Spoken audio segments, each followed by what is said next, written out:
Hello and welcome to the Dinis Guarda YouTube podcast series, powered and sponsored by openbusinesscouncil.org, cityabc.com, and fashionabc.org. Once again, we continue profiling the best people on the planet that are pushing narratives around entrepreneurship, innovation, and especially the doers that are actually pushing the boundaries in terms of the areas of business and technology, society, cities, and the things that makes us better humans, and as well, especially how we can actually make better social economic balance in this fourth industrial revolution world, where we have blockchain and artificial intelligence and a lot of other things like smart cities, and the way we look at artificial intelligence and combining this with 5G and a lot of other technologies. For our series today, I want to welcome two personalities that are working on these areas. They've been actually creating a fantastic project in the US and in Texas, looking at precisely combining innovation for cities, for districts, and as well how you can actually create ecosystems that actually can enable better and smarter cities. I welcome to our series Jennifer Sanders, Executive Director of the North Texas Innovation Alliance, and Branham, Chief Technology Officer and Assistant City Manager of Peachtree Corners, Curiosity Lab at Peachtree Corners. So a bit of a bio of each of them. So Jennifer is a leader and a thinker in smart cities and regions. She's the Executive Director of the North Texas Innovation Alliance, a consortium of cross-sector organizations, including public, private, civic, and academic entities that work to build and implement a regional, smart, connected, and resilient strategy for North Texas.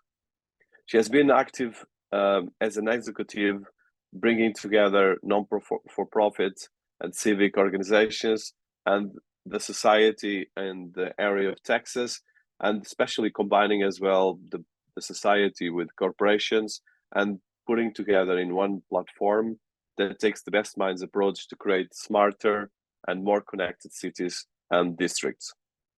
Jennifer is a BA in psychology from the University of Virginia, and she spent more than a decade in top executive levels, including Director of Communication at Startup Texas and consultant at the Institute for Strategical Communications. She's an enthusiastic in public affairs and change management, and has been looking in consulting the career, especially related to finance, energy, technology, and economical development. She is the CEO of InnoCity Partners, a boutique consulting firm that is focused on supporting organizations across public and private sector to design, build, and execute smart city programs. InnoCity Partners is a verified women-owned small business from WBENC, and historically underutilized business hub. She's also co-founder of the Dallas Innovation Alliance, a public-private partnership dedicated to supporting the design and execution of the City of Dallas smart city strategy.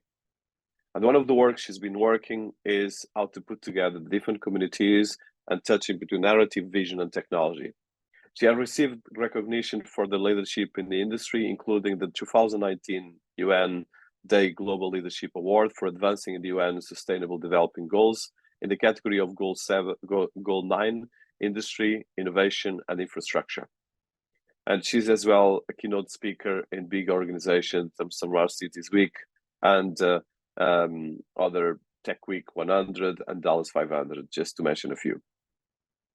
So I want to welcome to our series. So our second guest is Branham. I'm sorry. So Branham is the Chief Technology Officer and Assistant City Manager of Peachtree Corners, one of the United States' first 5G smart cities, powered by real-world connected infrastructure. He is the leader of smart city and IoT programs under the flagship of the City of Peachtree Corners.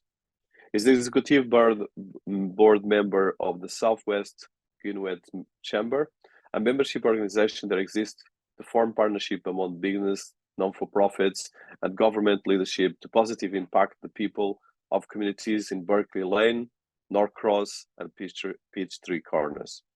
He's an MBA from the Georgia Southwestern State University and a certified public manager from Carl Vision Institute of Government. And he's as well as a certified cybersecurity leader from the Professional Developing Academy in conjunction with the International City Managers Association. As the Assistant City Manager and Chief Technology Officer at the City of Peachtree Corners, he heads the operations at Curiosity Lab, which is the country's first true smart city technology proving ground, featuring real connected city infrastructure and thousands of interacting residents, vehicles that can be replicated by closer or controlled testing environments. The Peachtree Corners announced the partnership with the North Texas Innovation Alliance and NTXIA, a 501c3 regional consortium of nearly 30 municipalities, agencies, corporations, and academic institutions across North Texas. Welcome to our series. It's a pleasure to have you here, and I'm looking forward to talk about cities and how to put these narratives together. Oh, absolutely. And thank you again for having me. So again, my name is Jennifer Sanders. I've been living in Dallas for almost 20 years, although when I moved here, I grew up in Chicago. And when I moved here, I thought I'd be here for 2 or 3 years and go back to Chicago, and here we are. So it really captured my heart. My background is in consulting around change management and public affairs. And through that work, I noticed that my core clients in technology and economic development and energy, their initiatives really started to converge around this concept of integrated strategies to improve cities. And when that became of great interest personally, I thought, gosh, I wish I could do this every day and be part of this movement.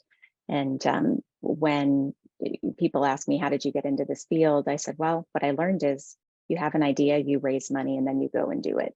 And so it's been, we formed the Dallas Innovation Alliance in 2015, which then led to the development of a regional initiative, which we knew was critically important, and launched that in 2020, actually mid-pandemic. So it's a really interesting time to stand up an organization. But I'm really grateful for the partnerships we've developed, both here in Texas and also around the country and around the world.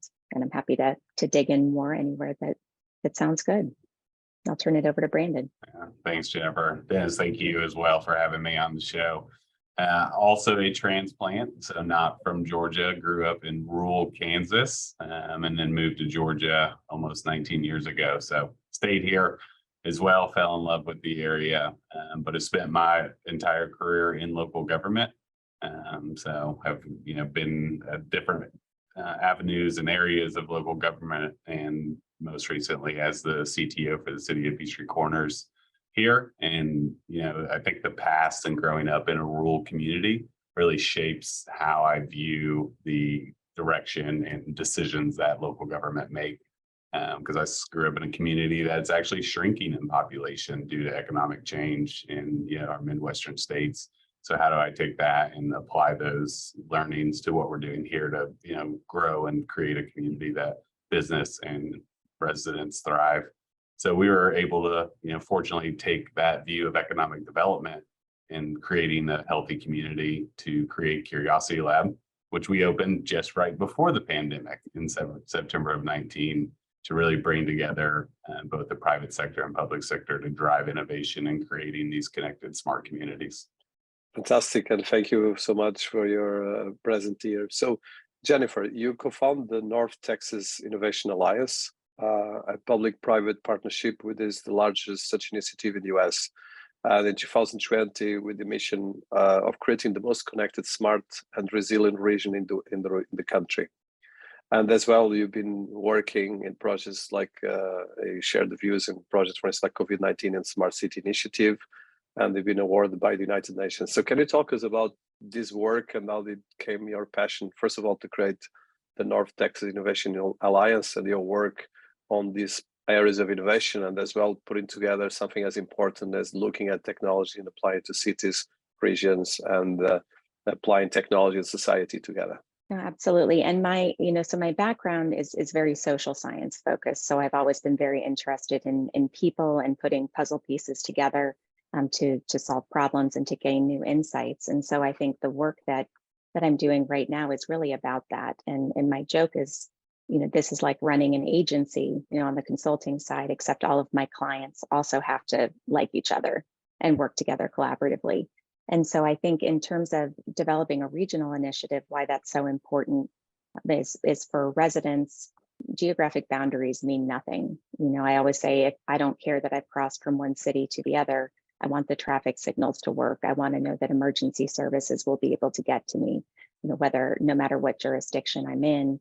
And in Dallas-Fort Worth, more than almost 40% of residents cross at least one county line every day. So those boundaries are particularly blurred in a region like ours. And so what we know is the best way to solve these problems is together. There's more efficiency in implementing, also in budget and financial spend.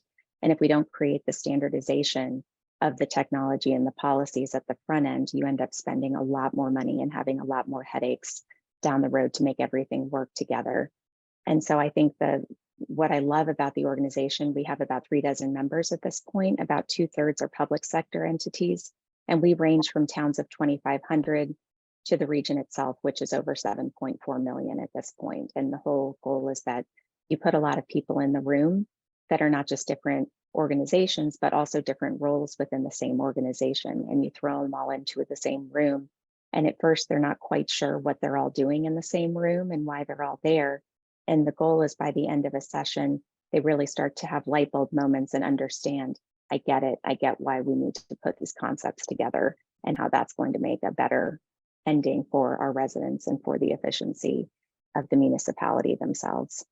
Really very special and the key element for us. So before I go, I want to ask you one or two questions, then I want to go to the technology part with Branham as well. So one of the biggest challenges that I find working with governments and institutions worldwide is really the two parts that you touch. One is bring people together, agreeing, which is a big task. And second is making them understand technology. So which is the key element of what you're trying to do. And I think at the moment we are in the verge of a paradox that we have, as we get more advanced technology and more tools, the less people know how to use it. I'm talking from a macro perspective. Everyone spends like 5-10 hours in front of devices, but the really understanding of how to use this to really create value, jobs, and solutions is alarming. So how do you tackle this? And I know that Texas, you have the opposites of both the oil and gas energy, as well the historical relationships, and as well now you have Tesla and a lot of different things. So you have quite a dynamic environment that has a lot of contradictions as well. So it's not easy probably to manage what you're doing. So tell us a bit about how you tackle this. I think people listen to us, and me myself, I'm particularly interested to know, and as well the learnings that you have from that.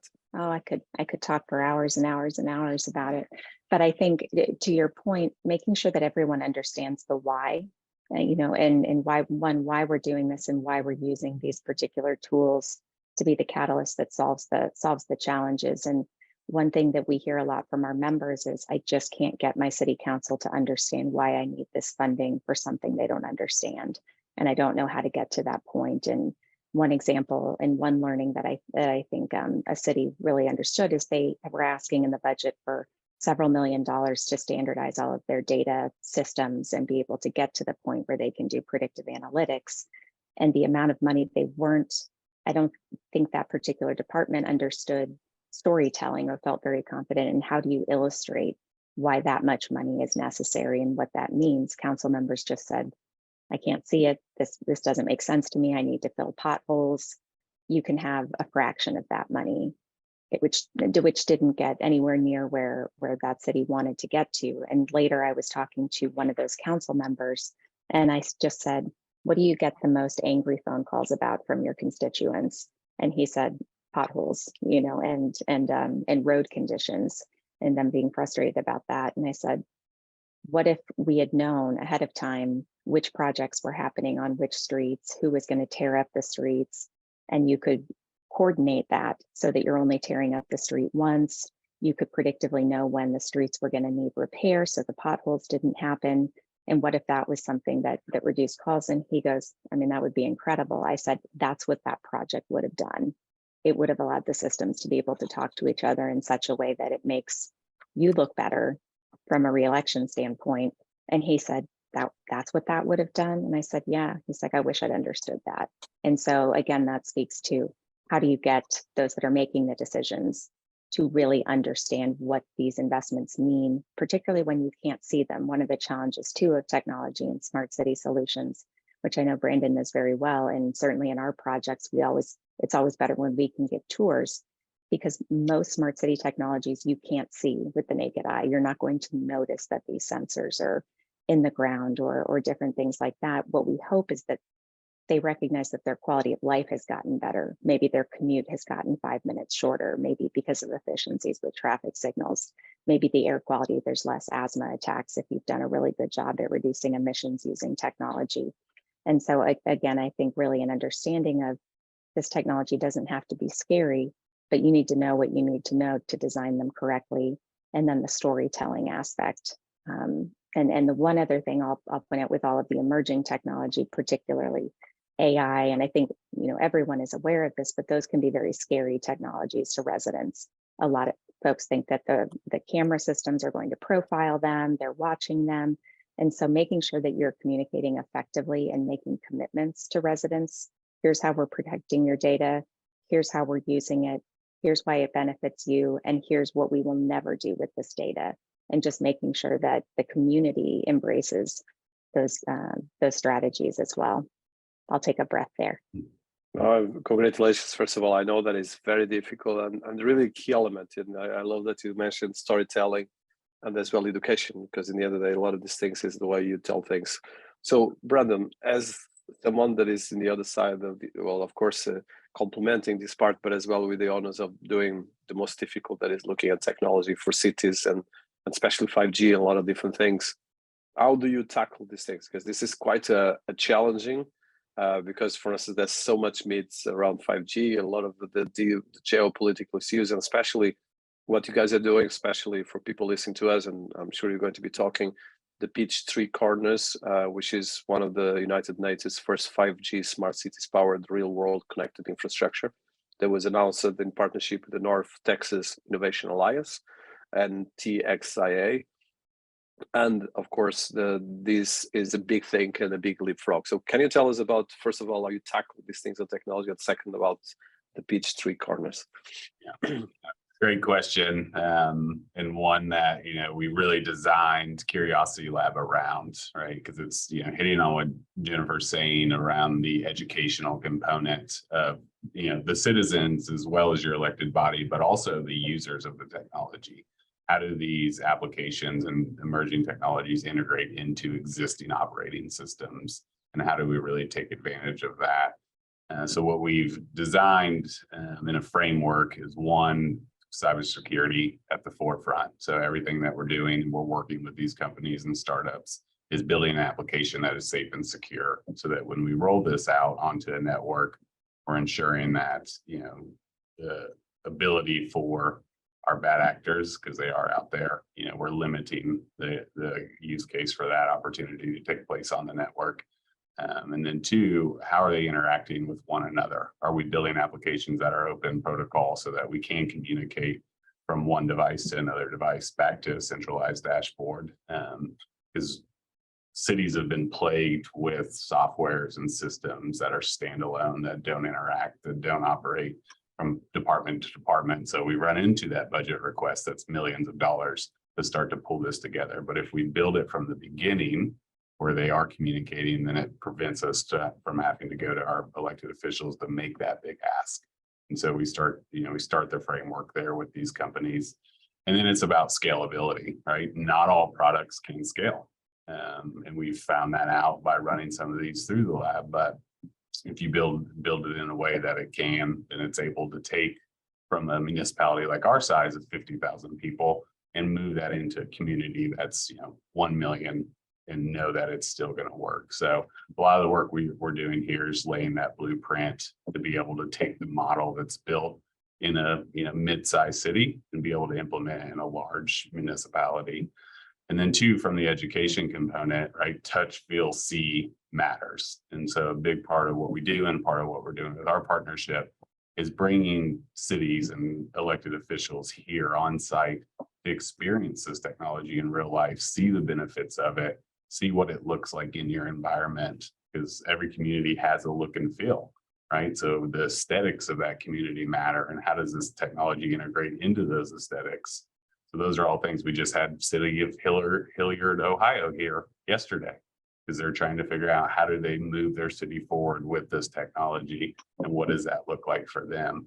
Because every city has a different initiative on what their goal is. And that's one of our communication pieces, is don't try and boil the ocean with all of this technology.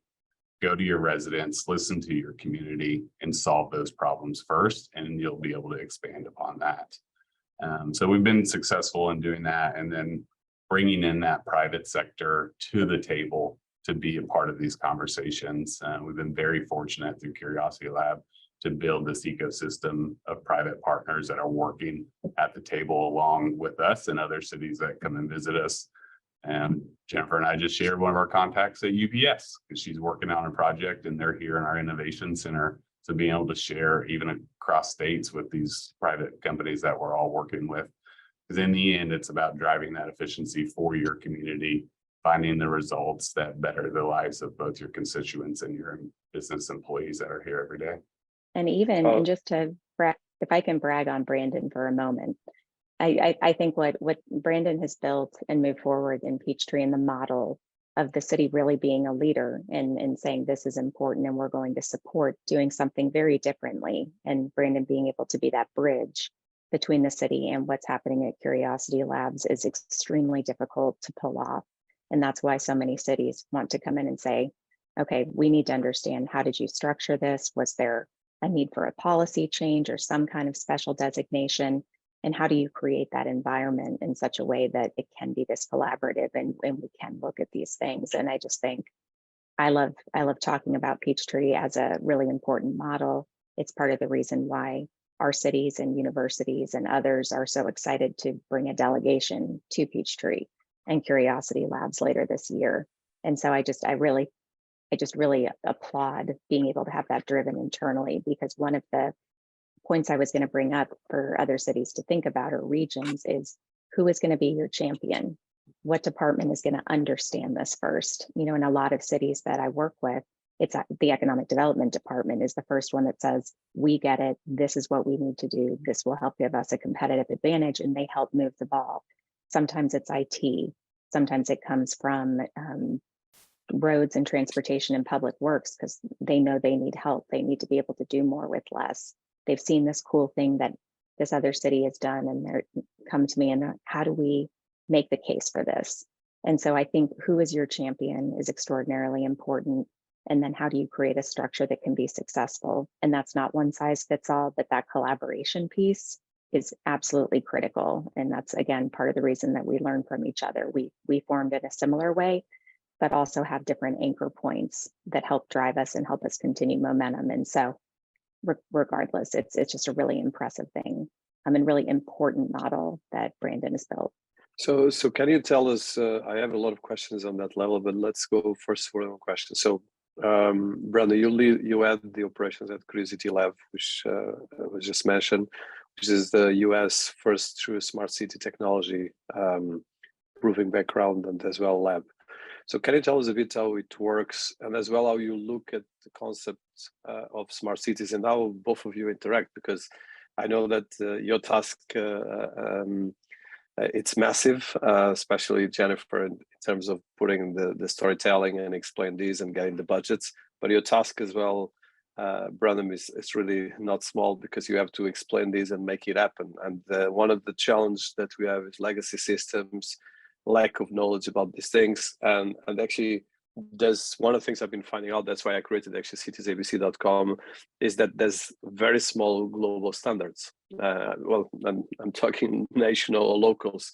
So the lack of global standards creates a big of a mess, because you can spend millions of dollars and everything, you have to do it again. And then of course, there's all the work of even spending the money, or first of all, getting the money and then spending it and then preaching it, or at least explaining. So if you could explain the Curiosity Labs and how both of you work, probably can answer a bit each of that part. Yeah, no, and thank you, Jennifer. She's way too kind, because I feel the same way about the work she's doing. Yeah, so Curiosity Lab, it was unique in the structure that it was set up. I mentioned Peachtree Corners is 50,000 residents, but we're also 50,000 jobs. So we are a regional job hub. And so the focus of that was around the creation of creating job growth within the city, but using what cities have that no other agency can, right? Roads, sidewalks, right away, and public infrastructure. So we took that opportunity to say, we see this missing gap in the evolution of technology's integration into communities. And that was going from a closed lab environment where you could, control all the variables, but maybe you weren't quite ready for a downtown Dallas. Maybe you needed that intermediate step to really, funnel out some of the issues when you introduce technology to the public. And so we took the public infrastructure, enhanced it with fiber, with 5G, some of the supporting technologies like C-V2X and video analytics, and then open that infrastructure up for private companies in other cities to come and use free of charge. Because we know for us to really get to the end point where we're going to go, this has to be an open collaboration that, like Jennifer said, is to bring all of these to the table. And how do we do that? And that's by the use of public infrastructure.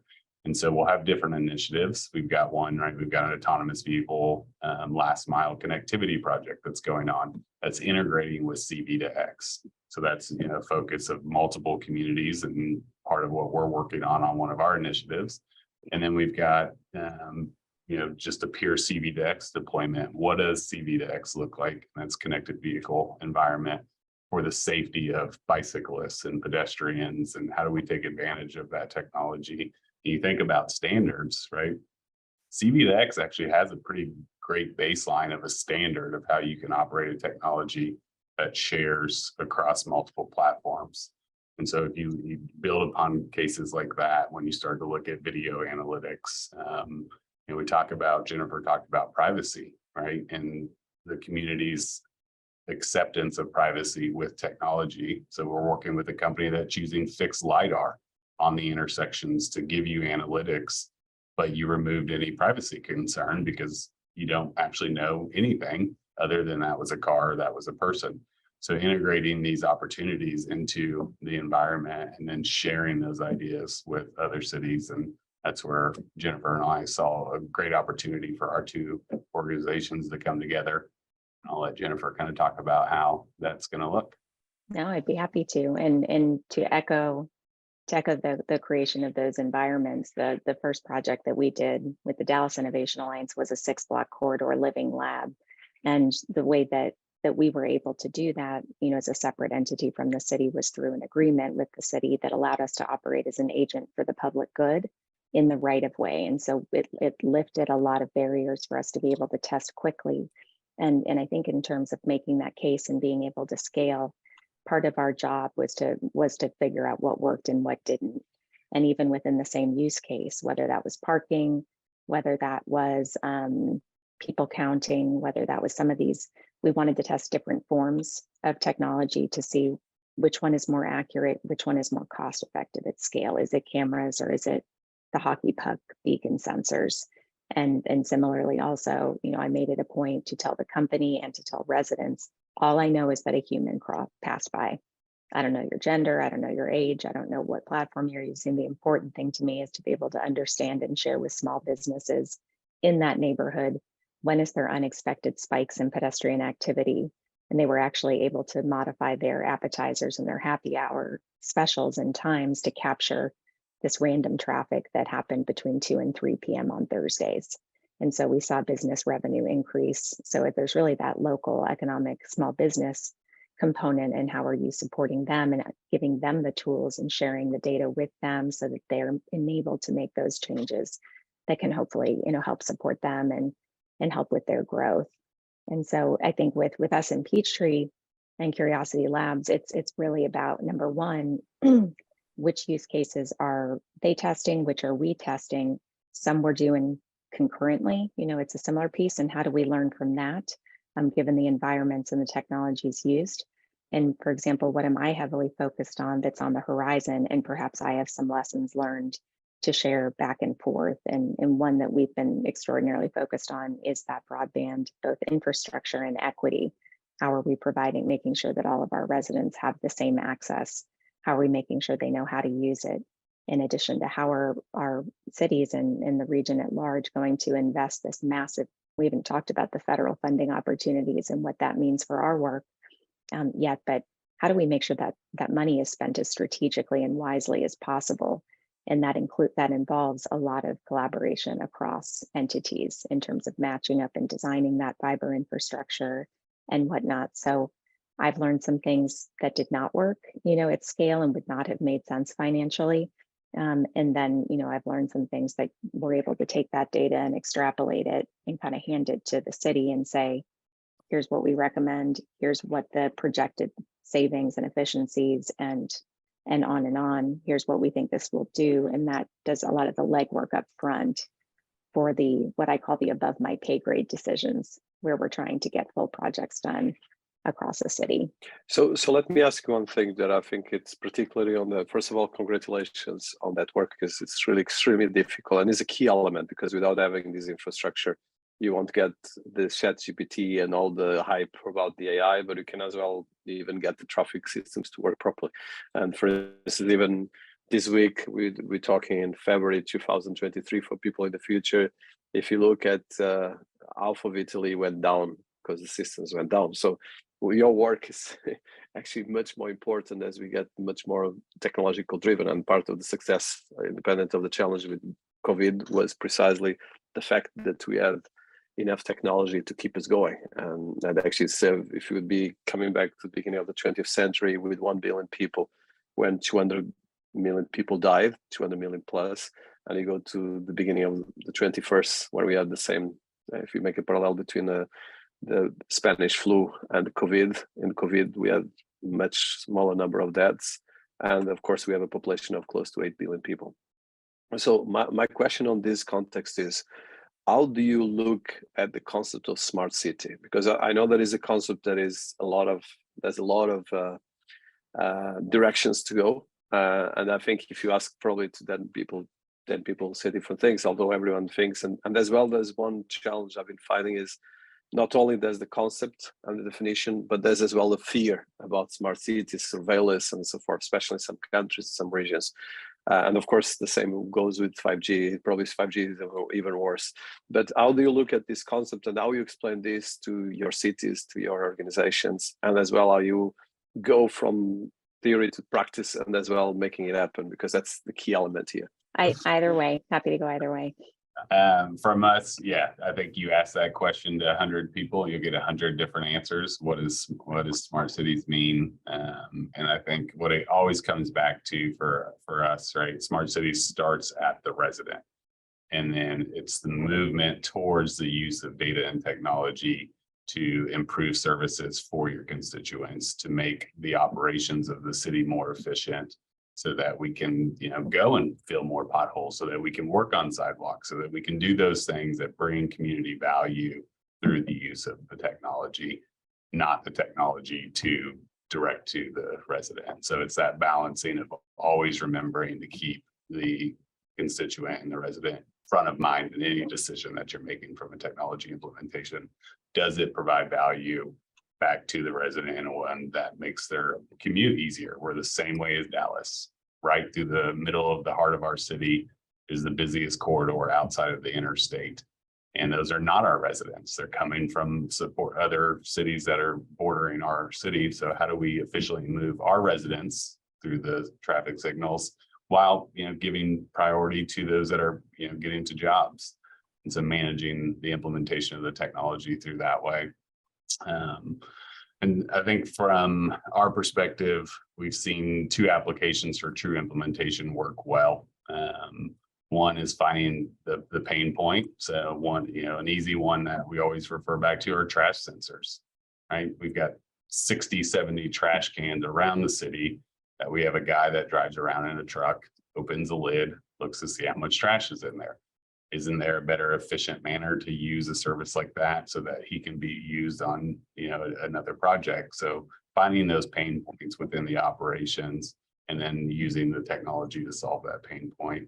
Or, we built our downtown smart parking application. We created a gathering place. We're only a 10-year-old city. We didn't have that community center base.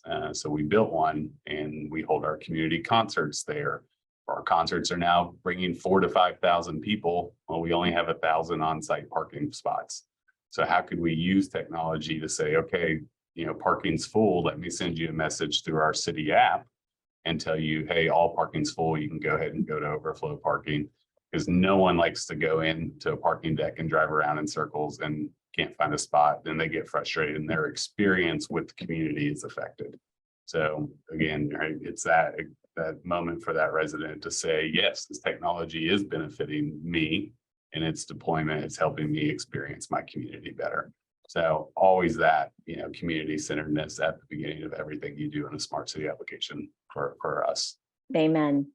and I think to echo, when we knew we needed to create our definition, our North Star around smart cities and what that means for exactly the reasons y'all have described, we also took a holistic look and really said a smart city is one that lives at the intersection of community data and technology to create inclusive economic development, resource efficiencies, and improve quality of life.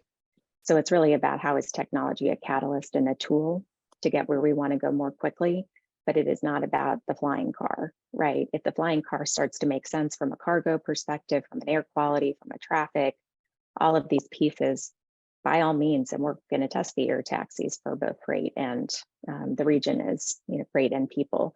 So, you look at those things with the understanding that that ultimately, if the individual resident or visitor or whomever that's interacting with your city has a good experience and is empowered by being there, that's the most critical. And I think, two quick examples that are similar, one of the lowest hanging fruit we've all been hearing about for years is smart lighting from a street light perspective. I think that the simplest piece of technology from a standpoint of implementation and cost is these intelligent sensors that tell you when the light is out. It tells you exactly how much energy it's using. It allows you to dim or turn up the lighting depending on the situation. And similarly, our utility crawls the streets, on a routine basis to see what lights are out. There's 80,000 street lights in the city of Dallas. It's a lot of time, emissions, money, and you either wait for an inbound call to report an outage, or they're doing the thing where they're driving around forever. And so if you have a light that can tell them when it goes out, the efficiency in targeting those truck rolls, if it's an LED light, they have to be changed a third to a quarter of the time that the traditional bulbs do. So you save money and all of those pieces there. And the equity side of that for our underserved communities, I'll just add, is one of the places that we tested one of these intelligent nodes was in a part of Dallas that's been, not been taken care of, don't feel like they're being taken care of by the city and others. And there's a big trust issue. That particular light went out suddenly. And the utility was able to see not just that the light had gone out immediately, but the result of it was not a bulb, but a transmission issue.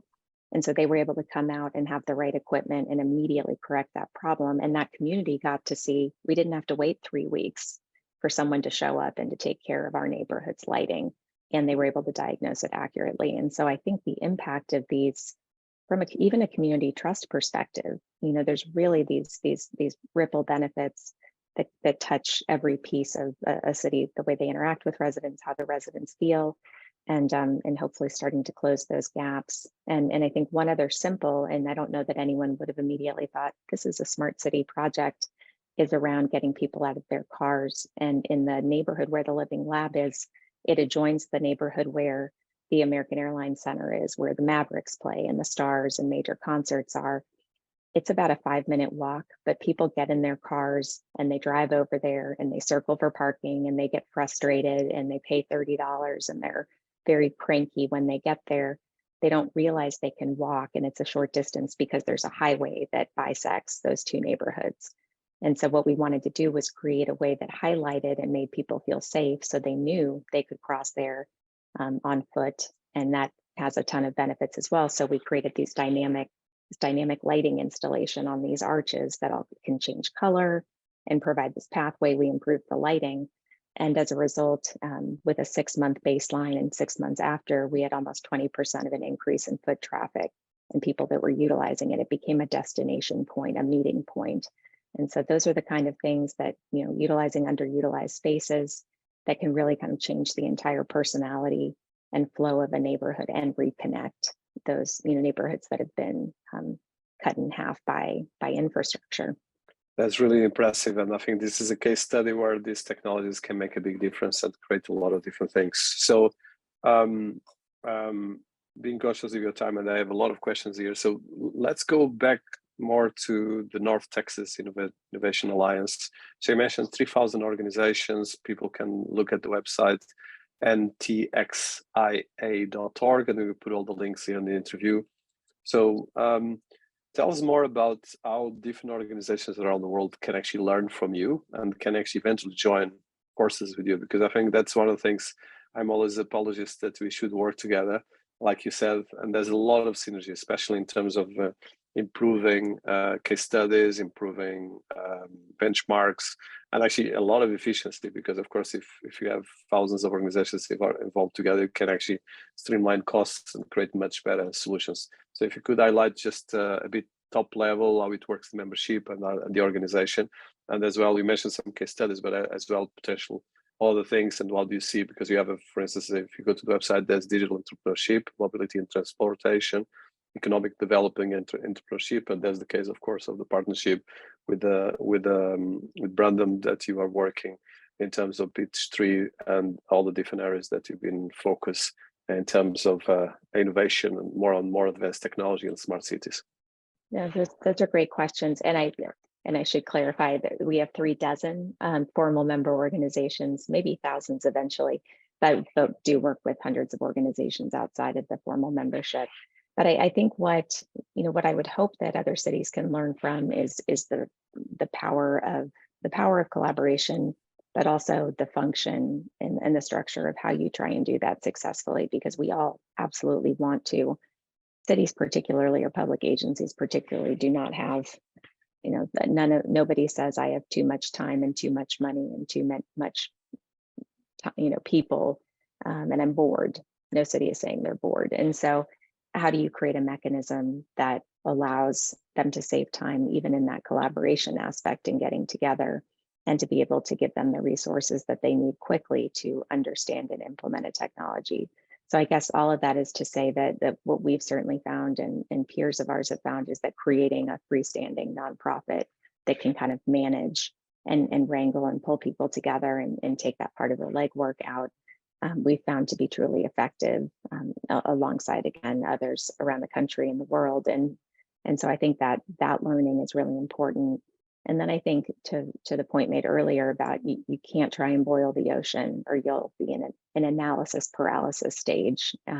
So you have to go from, we try to go from boiling the ocean to boiling the Great Lakes to boiling the Trinity River, and then really getting to a place where there's manageable outcomes that we can do together in choosing those projects. So, I would love to, and I'm working on some additional case studies that really talk about what is the process done over the course of a project to go from identification of the problem to solve, who had to be involved and what steps were there to be able to get something in the ground or tested. And that includes obviously a lot of different parties as well as individual residents. And so how do you walk through that timeline, and what didn't work? What did we miss, or what lessons were learned? So that's, there's many things that I hope that we can all share with each other, but I think the core of it is this organizational infrastructure, and really having someone that has the capacity to focus on this and only this all day, every day. This is all I focus on, is this niche that cities typically have. Maybe a department, maybe one person, maybe no one. Some of our smaller towns have an IT manager that really is the help desk, but he wants to do so much more. And so he needs to have those resources to be mentored by larger cities or cities that have done these things before, to help him be empowered to get things done when there's just extraordinarily limited resources. I'm starting to ramble. We're a membership model, and so we're open to private sector, companies. We want to work with startups and early stage all the way through, the Fortune 50, and we really look for private sector organizations that are very aligned with the mission and the vision and the role that industry can play within this consortium. So it's not about having, an hour to stand up and sell 30 municipalities, your product, it's about bringing subject matter expertise and thought leadership to contribute to the solution for this goal. And so there is a membership model for public and private, and all of our members to contribute and have some skin in the game in the operations and execution of these projects. But we certainly, are very open to that contribution, and also working as partners with those outside of the geographic area, like Brandon, like others around the country. First of all, congratulations. It's really impressive what you guys are doing, and it's really a key element in the case study that a lot of people worldwide should follow. So, Brandon, I have a technical question, and actually it's complementary to what we just spoke and that Jennifer mentioned. So, to create a smart region, and this is actually something that you have a very, I like a lot your infographic in the NTXIA.org. You have the intersect between technology, community, data, and then, of course, through the smart region, you can create economic growth, improved quality of life, and resource efficiency.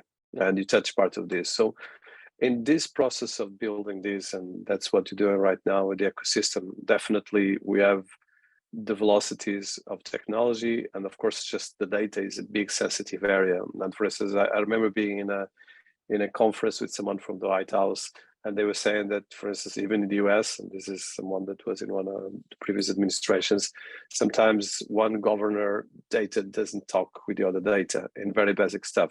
So this is a big challenge for not just for data. In the case, I think they were talking about water systems, which is even more alarming. So how do you deal with this, especially on the day-to-day and actually on the step part? Because of course, as you're putting together all these futuristic, actually present, but futuristic for a lot of people, infrastructures, and of course you work with Jennifer and her team, there's a huge amount of technology. And for instance, one of the areas that I want to touch is, in the end of the day, we're creating a digital twin for everything. We're creating a digital twin for ourselves, for our cities, for our cars, for our buildings, and so forth. So if we just work this well out properly, effectively, we get the smart region, a smart city, a smart country, and smarter, let's put it that way. But at the same time, this brings a lot of question marks, a lot of privacy issues, a lot of things. So how do you touch this complexity, and as well, how you make it simple? I know that narrative, Jennifer touched it very well, but I would like to see from a technology perspective how you look at these things. Yeah, the complexity changes from state to state, right? I mean, especially as you think about public infrastructure, and the use of right-of-ways in Georgia are very different than the rules and regulations of the use of the right-of-way in Texas. So complicates that even more. But I think, from just a pure, protection, security, it's worth the extra effort. We've done it here from a data privacy and security process, as we align all of our systems with standards that are out there. The federal government and the US has created standards through NIST that, you can secure and build your systems to ensure the privacy and data security of all applications that come onto a network. And so we've gone through that process, and that is the baseline that we use to go through any implementation of technology into the ecosystem here. So whether it's the big federal standard or a smaller standard, that's really, you have to have that guiding principle, in place as we start to bring on these technologies that are communicating with more than they were before. How we solve the legacy systems, that is still a challenge from the company perspective, but I think the influence from the cities are starting to change that dynamic with these companies, because they're starting to see that. Water is a phenomenal example. SCADA systems have not changed in decades. And we're starting to see the ramifications of that, really start to shine a light. So how do we start to secure and interact those systems with other operating systems? That's probably one of the biggest questions, I think, on the table right now on how governments move forward in that space. But I think always, having that policy and structure in place from the start of your projects, and then bringing in those layers of existing systems into it, is how you have to move forward to really secure and think about privacy as we move forward with more of these connected devices. No, I mean, just quickly, I think COVID was a a really good push, for agencies across the country to standardize the data that was coming in through the health agencies and otherwise, because they had to have those talk to each other. And so it really catalyzed some communities or states, and certainly at the federal level, how are we collating and protecting all of this contact tracing data? How are we really understanding where these cases are moving? And so that really, again, between CARES Act funding to be able to do things like that quickly, that do take a long time, even from a budget perspective, let alone policy. So I think COVID taught us all quite a bit. And I think, cities that have chief privacy officers, I've talked to them and said, this is such a new field. Where are the candidates coming from? And many of them are healthcare or finance. Because if you think about two industries that have have always had very, very strict privacy components and very complex privacy components, they probably have the closest understanding to the needs of these types of protections as these technologies become more and more prevalent. So just two quick things there. No, I think it's great work you guys are doing. So we're going to be actually probably will be the first of a couple of interviews, because I would like to talk more about this and probably try to do this in the context of other cities around the regions worldwide. I think Jennifer and Branham, your experience is really impressive. I want to thank you as well. We passed close to 1 hour, so I want to respect your time. So just for people listening to us, just the last minute, can you tell us where people can get more information, what you highlight, any kind of future projects that both of you want to talk, both from Peachtree Corners to Curiosity Labs, and of course from the North Texas Innovation Alliance? So certainly, you mentioned our website, so NTXIA.org. You can also social media, obviously LinkedIn is North Texas Innovation Alliance. Twitter is NTXIA_. So we were too late apparently to get NTXIA as our handle. But some of the projects that we're really focused on this year, one is always continuing to be the digital infrastructure, which is both the core, whether it's fiber and 5G, and then the applications on top of it. Mobility, we're looking at a number of different use cases and learning a lot from Brandon to that end. And then resiliency, we're looking a lot at grid stability in the face of electrification and the vast increase in electric vehicles, both for passengers and heavy duty freight. And so how do we look at that and work with our utility? You talk about states being different from others. Texas, the electric grid is a whole different animal. And so looking at how you create microgrids and vehicles to building charging and things like that. So we've got a lot going on and a lot of percolating, and I'm told I'm crazy on a weekly basis, which means we may be on the right track, and look forward to continuing the conversation. For us, you can find the work going on at curiositylabptc.com. So all of our projects are there as well. We have a startup incubator program. So startups that are looking to get support in the evolution, build of their products, that we are here to support them as well. Looking forward, there are a couple areas. Same, EV charging is it's coming. So how do we start to prepare from that from a public side and the infrastructure that's needed for that? So we're in the process of building a multimodal site for both big transit and last mile, focused around that EV charging for public charging as well as fleet charging. How do you use the infrastructure to service both needs as the fleet operators are starting to go electric as well? And then the use of public vehicles and the fleet of vehicles is a big topic right now in the transition to electric, but maybe based on driver behavior. Is every driver the right driver for an electric vehicle? So we're doing a study on that currently, and then continuing to look at the alternative transportation models that are out there for those last middle mile connections, because that is where the transportation system struggles here in the US, is that last and middle mile, especially in the suburban areas that still face similar challenges that urban environments have. So continuing the development in that work. Oh, completely. So fantastic. Well, congratulations to both of you. And I think this is a great case for people listening to us, how our cities, our regions, and our technology departments should be working together. Please learn, engage, and I'm sure for people listening to us that are interested in smart cities and technology, there's a lot of great case studies here and great experience. Congratulations to both of you. I wish you a lot of success and patience, and as well committed, continuous resilience for solving the problems of our world. That we have the tools, we just need to use it properly. Thank you so much. It's been an honor. Thank you so much. This has been wonderful.